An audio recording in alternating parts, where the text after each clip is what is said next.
Bom dia, meu nome é Patrick Dargues Medrado, sou cirurgião formado pela Universidade Federal do Amapá, sou coloproctologista formado pela UERJ, Hospital Pedro Ernesto.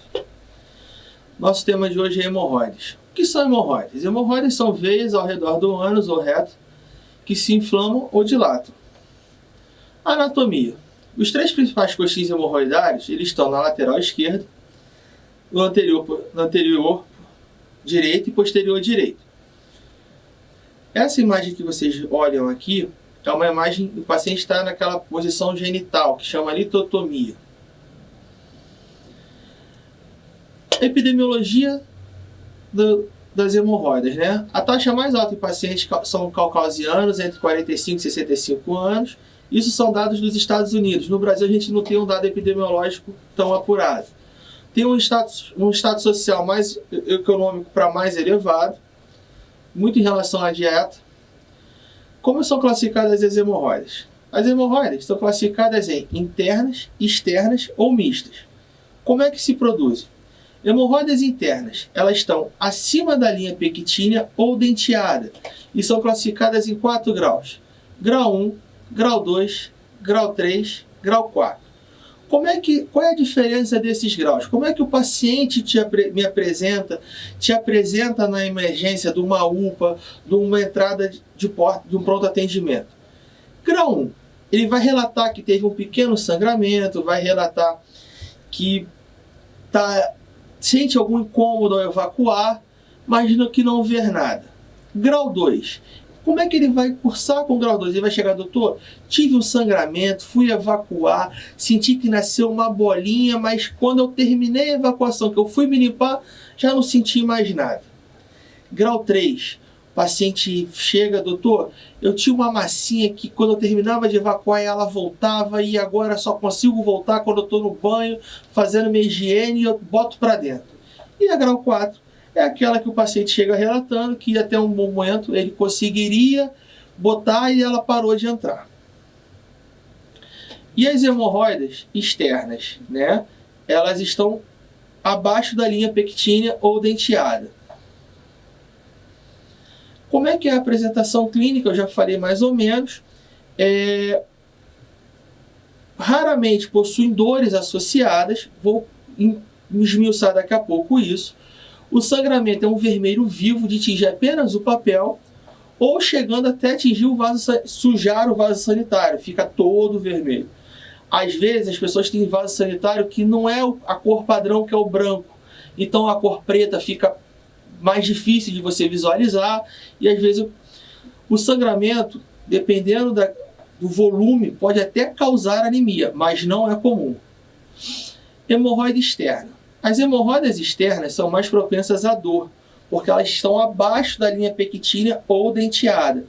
É um abalamento que fica inchado, cursa com prurido, que é a coceira, e tem dificuldade de higiene. Eles vão relatar, quando tem uma hemorroida externa, que a dificuldade para se limpar com o papel fica pior, que tem que tomar mais banho, tem que se lavar. Sintomas das hemorroidas. Sangramento retal. É um sangue vivo brilhante, que nós chamamos de hematoquesia, que pinga o vaso sanitário. No papel higiênico, após defecção, também tem. Tem uma dor durante os movimentos intestinais. Essa dor tem um nome técnico, se chama tenesmo. Cursa com prurido, como nós já vimos lá na hemorroida externa. Quando tem o aumento esse abalamento do vaso, cursa na interna com um prolapso retal. E geralmente está associado ao quê? Ao levantamento de peso. Então é muito comum que o paciente venha reclamando que ele estava na academia fazendo atividade física, que ele estava... a mãe foi pegar o filho no colo e sentiu alguma coisa. Na hora do mercado, foi fazer uma compra, foi pegar um saco de arroz, um saco de feijão e sente essa alteração. Trombo. O trombo é quando tem um coágulo desse sangue fica nesse vaso. E aí é uma dor extrema, sangramento, cursa muito e causa o estrangulamento desse hemorroida. O trombo, o estrangulamento da hemorroida é o que causa a ida à emergência em grande parte dos casos. ou o sangramento. O sangramento pelo susto, tem alguma coisa me sangrando, como é que eu faço? O que é isso? Não está normal. E o trombo, por causa da dor e do edema, a pessoa vai porque não consegue tomar dipirona, paracetamol, ibuprofeno, um remedinho para dor que a vovó, a mamãe sempre deu em casa, e não consegue resolver, então ele procura o pronto atendimento. E como é que fica a nossa avaliação física e o exame físico? Primeira coisa, nós temos que saber a história desse paciente. Como é que é o hábito intestinal desse paciente? Ele vai ao banheiro uma vez ao dia, 2 vezes ao dia? Como é que é o tipo de fezes? É uma fezes mais pastosa? É uma fezes mais diarreica? É uma fezes mais ressecada, endurecida? Isso é muito importante para a gente saber por quê. Muitos dos casos de hemorroida estão relacionados ao esforço evacuatório. Tem presença de dor? Não tem presença de dor. É importante. Tem sangramento? Não tem sangramento? Visto que nós temos os abaulamentos e às vezes não sangra. A pessoa vai ao pronto atendimento porque se assustou com apenas o abaulamento. Tem protusão de tecido, se é o prolapso. E como é que eu vou examinar esse paciente? Nós temos 2 posições. A posição canivete, ou outros chamam de jackknife, e a posição de Sims, ou decúbito lateral esquerdo. Eu, Patrick, prefiro, por pronto atendimento, desde que eu trabalhava em UPA, em clínica, eu sempre utilizei a posição de Sims, que é muito mais fácil do que a jackknife. Jackknife eu gosto mais para operar, no caso quando eu tenho que operar. A inspeção. Então vamos lá. O exame físico. Nós temos 3 partes. A inspeção é 4 partes. A posição do paciente, a inspeção do paciente. O que eu vou avaliar nessa inspeção? Eu vou avaliar o prolapso, se tem sinal de sangramento ativo. Às vezes o paciente, você bota ele, quando você afasta o glúteo, que você olha o ânus, está sangrando. Você está vendo o sangramento. Se tem possibilidade de trombose e a posição dos mamilos hemorroidários. É muito importante, no pronto atendimento, nós fazemos o toque retal. O que eu quero avaliar nesse toque retal? Eu quero avaliar no toque retal se esse paciente tem um tônus hipertônico, normotônico ou hipotônico. Mas, Patrick, o que isso tem em relação? Exemplo, eu tenho um paciente com tônus hipertônico, ele pode cursar com hemorroida, mas ele também pode ter associado uma fissura anal. E às vezes o sangramento não é da hemorroida, mas é da fissura.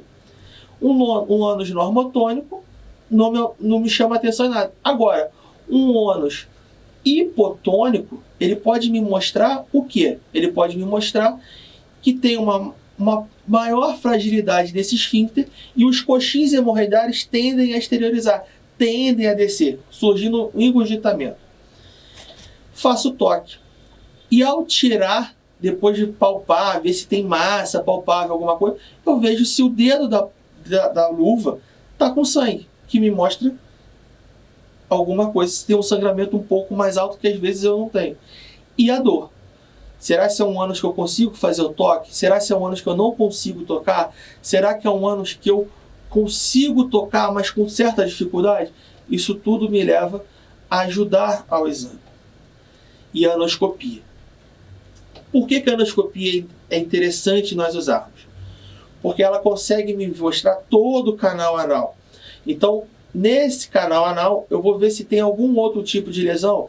Um carcinoma espinocelular. Nós temos agora há pouco tempo uma cantora que foi diagnosticada com um carcinoma espinocelular, se eu não me engano, no canal anal. E a anoscopia ajuda para isso.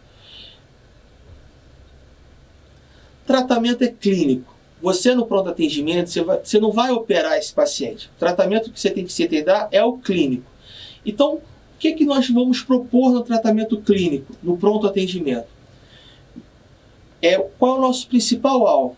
Se esse paciente relata que tem umas fezes constipadas, se tem uma dificuldade em evacuar, nós temos que ajudar a alterar essa alimentação dele, ajudar a mudar esse bolo fecal dele. Como é que nós fazemos? Fibra. chia, linhaça, granola, aveia, farelo de aveia. O que nos condiz? O quanto que eu tenho que tomar de fibra? Em mulheres, o que é prescrito são 25 gramas. Em homens, 38 gramas ao dia. Mas além da fibra, o que eu posso fazer? Você pode fazer ingestão de no mínimo 2 litros de água por dia.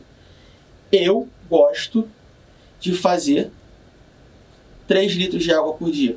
Lógico que vamos atentar para pacientes cardiopatas, que não podem ter tanto volume, pacientes com insuficiência renal crônica.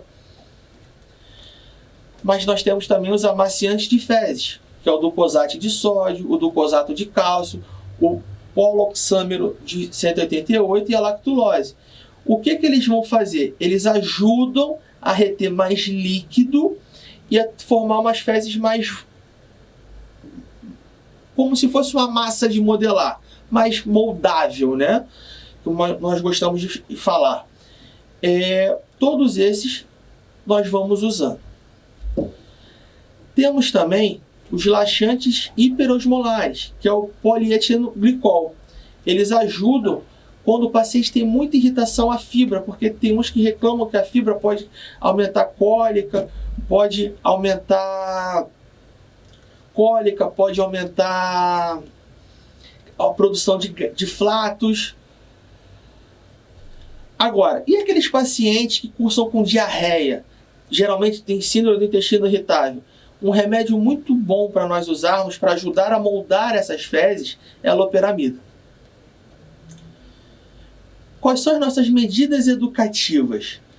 Diminuir o tempo no vaso sanitário. Hoje, com o uso do smartphone, é normal as pessoas ficarem no vaso sanitário, lendo as notícias do dia, nas redes sociais, e isso ajuda a promover o aumento da dilatação e o surgimento de mamilos hemorroidários. Não usar papel higiênico, porque o papel higiênico ele machuca os mamilos hemorroidários anatômicos, causando lesão. Paciente com hemorroida em crise tem que fazer o banho de assento com água morna. O que vai causar o banho? Ele causa um relaxamento da região perianal, diminuindo a dor, diminuindo a queimação e o prurido após a evacuação. Nossas terapias tópicas tem N pomadas. Botei algumas aí embaixo. Não tenho nenhuma indicação de qual é melhor do que qual. Mas elas visam o quê? São protetores da barreira com agentes vasoconstritores. Vamos lembrar, se tem um dilatamento do vaso e aumenta essa circulação sanguínea ali, eu diminuo, faço a vasoconstrição, eu diminuo o volume sanguíneo, automaticamente eu melhoro os sintomas. Alguns agentes inflamatórios, lembra que nós tivemos uma trombose que causa o processo inflamatório. Terapia oral. Nós usamos os flavonoides, que é a diosmina com esparedina.